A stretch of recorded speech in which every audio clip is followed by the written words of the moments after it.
నిద్రపోయిందా? నయారా సంస్థ, రిలయన్స్ సంస్థ ఇవన్నీ ఎవరి హయాంలో పుట్టుకొచ్చినాయి? రిలయన్స్ అంబానీలు అదానీలు ఏమన్నా నరేంద్ర మోడీతో పుట్టి పెరిగారే ఏంది? వాళ్ళందరూ మొదట మీ పార్టీ హయాంలోనే కదా, మీ పార్టీ కార్యకర్తలు వాళ్ళు ఒక రకంగా అభిమానులు వాళ్ళు. ఎవడు అధికారంలో ఉంటే ఆడు వెనకాల తిరుగుతాడు పారిశ్రామికవేత్తని. ఎందుకంటే తప్పదు, వేధింపులు బాధ పడకుండా ఉండటం కోసం.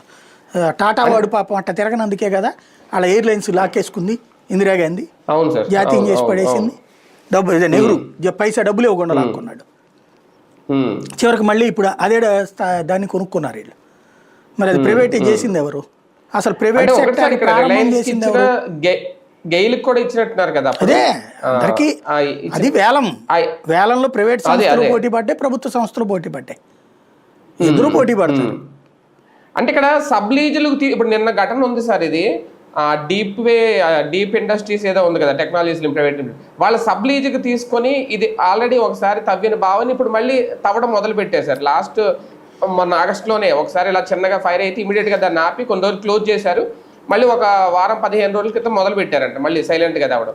అంటే ఒక ప్రైవేట్ కంపెనీకి ఇస్తే వాళ్ళకి ఒక ఇష్టారాజ్యంగా వ్యవహరిస్తున్నారు, దానివల్ల కూడా ఇలాంటి ప్రమాదాలు చోటు చేసుకోవట్లేదా? దాన్ని కంట్రోల్ చేయాల్సింది ఎవరు? ఇప్పుడు డైరెక్ట్ సిస్టమ్ లేదు అక్కడ.